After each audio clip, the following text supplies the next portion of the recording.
Hello friends, good evening. कैसे हैं आप सब? तो आई होप आप लोग बहुत अच्छे होंगे। स्वागत है आपका मेरे चैनल श्वेता क्लासेस में।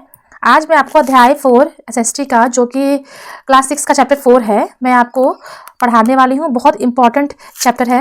आपको मैं 1, 2 और 3 चैप्टर पढ़ा दी हूँ। अगर आप मेरे चैनल पर फर्स्ट टाइम आए हैं तो इसे लाइक शेयर सब्सक्राइब कर दीजिएगा और बेल आइकन को प्रेस करना ना भूलें। इससे आपको आने वाली सभी क्लासेस की जो भी जानकारी है वो सबसे पहले मिल जाएगी। ठीक है, तो क्लास बहुत इंपॉर्टेंट है, स्किप मत कीजिएगा। देखिए, आज हम पढ़ने वाले हैं आरंभिक नगर। आरंभिक मतलब होता है आपका सबसे पहला, और इसका तो मतलब पता ही है, नगर। तो इसमें आपको ये पढ़ना है कि सबसे पहला आपका नगर कौन सा था? हड़प्पा। ठीक है, हड़प्पा जो है वो सबसे पुराना था, और हड़प्पा के बारे में हम यहाँ पे जानने वाले हैं कि हड़प्पा के टाइम में क्या हुआ था। हड़प्पा सभ्यता को सिंधु घाटी सभ्यता के नाम से भी जानते हैं। ये क्वेश्चन भी आपका आ सकता है। ठीक है, हड़प्पा सभ्यता को सिंधु घाटी सभ्यता के नाम से भी जाना जाता है, और ये दुनिया का सबसे पुरानी सभ्यता में से एक है। तो ये है। अब हड़प्पा सभ्यता के बारे में बहुत सारी बातें होती हैं कि इसकी खोज हुई थी।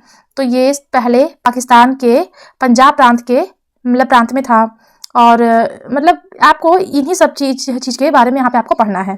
तो देखिए, हड़प्पा सभ्यता में हम लोग पढ़ेंगे कि हड़प्पा सभ्यता का पहले जो काल था वो आपका कब से कब तक था।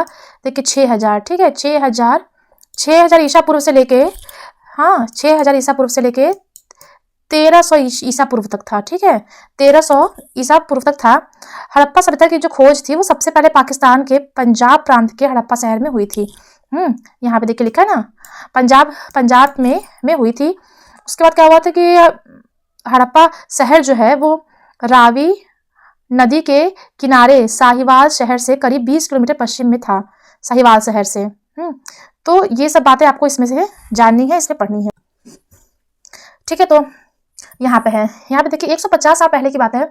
पंजाब में पहली बार रेलवे लाइन बिछाई जा रही थी। जो कि इस काम में जुटे इंजीनियरों को अचानक हड़प्पा पूरा स्थल मिला। मतलब कि रेलवे ट्रैक बन रहा था, वहां के लिए सब काम स्टार्ट था। वहां का काम होते होते इंजीनियरों को अचानक हड़प्पा का पूरा स्थल मिल गया, जो कि आधुनिक पाकिस्तान में है। उन्होंने सोचा कि यह कैसा खंडहर है, यहाँ की जो ईंटें हैं वो बहुत अच्छी हैं, और उन्होंने क्या किया कि वो सारे ईंटों को उखाड़ लिए और रेलवे लाइन में बिछा दिए। ठीक है, इससे क्या हुआ कि पूरी इमारत जो है वो नष्ट हो गई। फिर उसके बाद क्या हुआ कि 80 साल पहले पुरातत्वविदों ने इस स्थल को ढूंढा। तब पता चला कि खंडहर उपमहाद्वीप का सबसे पुराना शहर में से एक है। इस नगर की खोज जो है वो सबसे पहले हुई थी, और उन्हें हड़प्पा सभ्यता की इमारतें भी कहते हैं। इन शहरों का निर्माण जो है वो 3700 वर्ष पहले हुआ था। ठीक है, ये है हड़प्पा की कहानी। अब यहाँ पर ये जो नगर है ये आधुनिक पाकिस्तान के पंजाब और सिंध प्रांत, भारत के गुजरात, राजस्थान, हरियाणा और पंजाब प्रांत में मिले हैं। तो यहाँ उसका स्थल जो है वो प्राप्त हुआ है, मिला है। इन नगर की क्या क्या विशेषता थी, जो भी नगर मिले हैं उसकी विशेषता क्या थी, हम लोग ये देख लेते हैं। सबसे पहले क्या हुआ था कि पश्चिमी भाग छोटा था और लेकिन ऊंचाई पर बना था, और पूर्वी हिस्सा जो था वो बड़ा था और नीचे वाले पार्ट में वो बना था। लेकिन दुर्ग कहा, और नीचे वाले हिस्से को उन लोग बोले निचला नगर। ठीक है, तो ये हो गया। और उसमें क्या था कि 4 दीवारों पर पकी हुई ईंटों से बनाया गया था, और हजारों साल पहले तक उनकी दीवार खड़ी थी। लेकिन दीवार बनने के लिए ईंटों की चिनाई इस तरह करते थे लोग कि दीवार जो था वो बहुत स्ट्रांग बने, मजबूत बने। और क्या क्या मिला, मिसाल के तौर पर मोहनजोदड़ो में खास तालाब मिला। अब तालाब का क्या पहचान था? देखिए, तालाब को बनाने में ईंट और प्लास्टर का इस्तेमाल हुआ था। इसमें पानी का रिसाव रोकने के लिए प्लास्टर के ऊपर से चारकोल की परत चढ़ाई गई थी। इस सरोवर को 2 तरफ से उतरने के लिए सीढ़ियां बनाई गई थी, और चारों ओर कमरे थे। भरने के लिए कुआं बना था, और बाद में मतलब इस्तेमाल करने के बाद इसे खाली कर दिया करते थे। ठीक है, तो ये है इसका। अब देखिए, यहाँ पे क्या है कि कालीबंगा और लोथल जो थे वो मिले, और वहां पे क्या मिला, अग्निकुंड मिले। मतलब इससे ये पता चला था कि वहां पर पहले के लोग, हड़प्पा टाइम के जो लोग थे वो यज्ञ भी करते थे। और बहुत सारे भंडार गृह भी मिले। ठीक, ये देखिए, ये है आपका स्नान गृह, यहाँ से उतरने का है। ठीक है, उसके बाद यहाँ पे नहाने बाद इसको खाली भी कर दिया करते थे लोग। अब हम लोग देखते हैं कि जो पुरातत्वविदों ने जो खोज किया उसमें भवन, नाले, सड़कें वो कैसी मिली। घर आमतौर पे 1 या 2 तल्ले के होते हैं, लेकिन घर के आंगन के चारों ओर कमरे बनाए जाते थे। अधिकांश घरों में एक अलग स्नान घर होता था, जो कि कुछ घरों में कुएं भी होते थे। कुछ घरों में स्नान घर थे और कुछ घरों में कुएं थे। ऐसा बनाया गया था।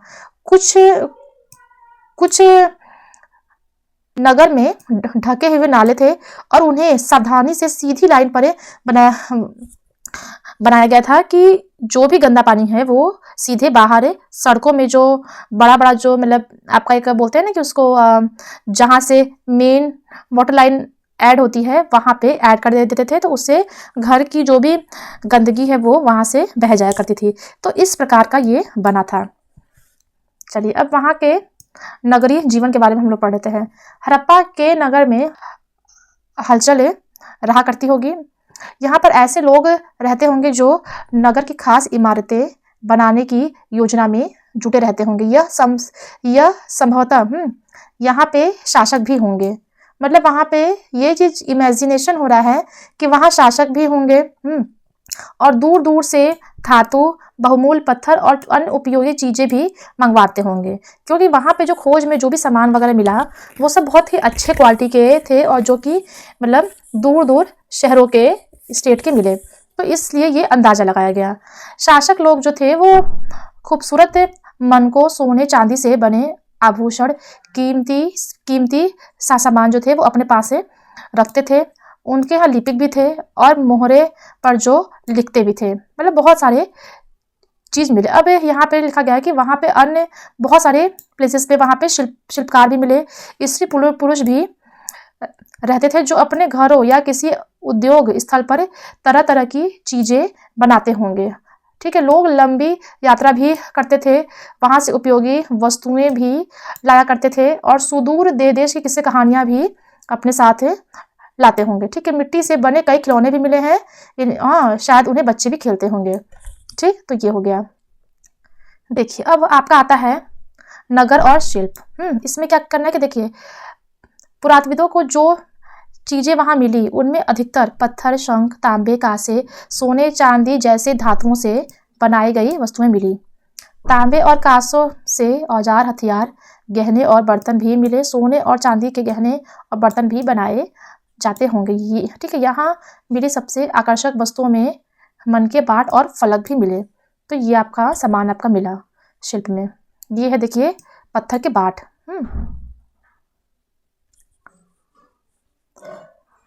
अब देखिए, हड़प्पा सभ्यता के लोग पत्थर की मोहरे बनाते थे। इन आयताकार मोहर पर सामान्यतः जानवरों के चित्र मिलते थे। देखिए, ये चीज हो गया।